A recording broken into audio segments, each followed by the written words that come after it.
congratulations on your nomination, and I appreciated our time together in my office a few weeks ago. If confirmed, you will serve as chair of one of the most powerful economic institutions in the world. Decisions you make would move markets, affect Americans' retirement savings and ability to buy homes.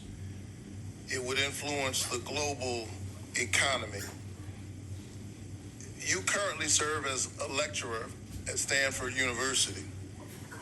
If you were to assign, if Professor Walsh were to assign a letter grade to the American economy today for the average working family, what grade would you assign? Senator, it was good to meet with you in your office. In modern academic institutions, they give everybody A's, so it's not a fair comparison. Especially at elite universities, I know everyone gets perfect grades. Well, what grade would you give the economy? Well, if I gave a student anything other than an A, the dean would summon me to his office because I would have hurt his self-image. Well, the Americans that I talk to, particularly in the state of Georgia, who haven't had the benefit of attending some of these elite institutions, are trying to make their lives work.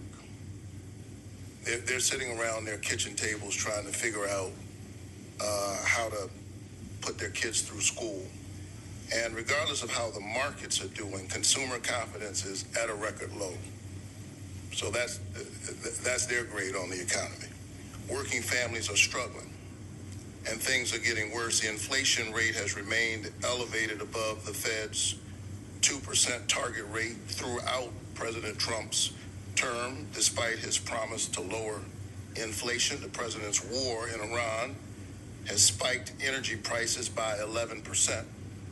And Americans are paying on average nearly $4 a gallon for gas because of the war. We've lost nearly 90,000 manufacturing jobs since President Trump took office. He promised us a manufacturing boom. We've lost 90,000 manufacturing jobs. And Americans already dealing with high prices paid $1,000 more per household in 2025 as a direct result of President Trump's illegal tariffs, which he remains committed to in spite of the Supreme Court decision. He does even better than this practice of these institutions.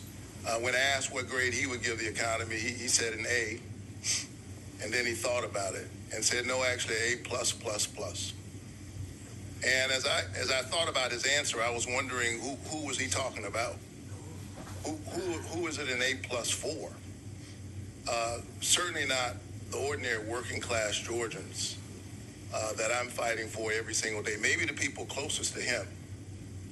But I'm hard-pressed to think that folks across the state of Georgia who are looking at their grocery bill, looking at their gas bill, looking at the $1,000 that they've had to pay would give the economy an A++.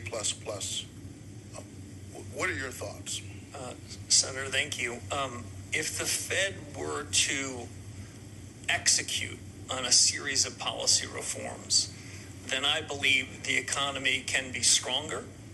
I believe inflation can be lower, and I believe real take-home pay can be higher. I think the Fed is not blameless for the divergence you described between those that have financial assets and those that don't.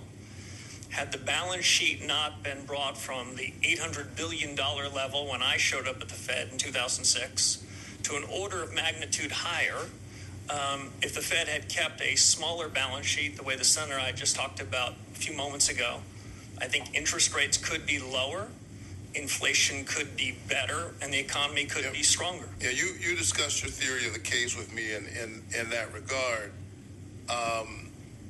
But I think you would agree that the recognition, I think you implicit in your testimony is the recognition that this is not a plus economy. In your economy, in your testimony, you note the importance of price stability. and correctly note that inflation means people lose purchasing power, particularly harming low-income folks. But I also noticed your testimony did not really discuss the Fed's other mandate, and that's to maximize employment. Inflation is critically important, but if you don't have a job, you're in trouble. Do you view the Fed's mandate for maximizing employment as equally important to its price stability mandate? And are you concerned about weak job growth numbers? Before the nominee answers the question, the senator from the elite university, Morehouse, is out of time.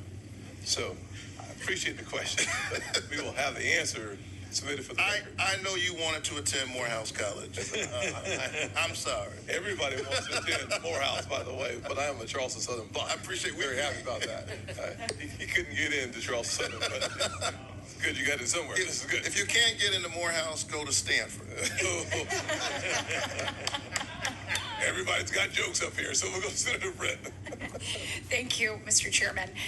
Before I get started, I want to emphasize that transparency and accountability at the Fed are absolutely vital. The American people need to have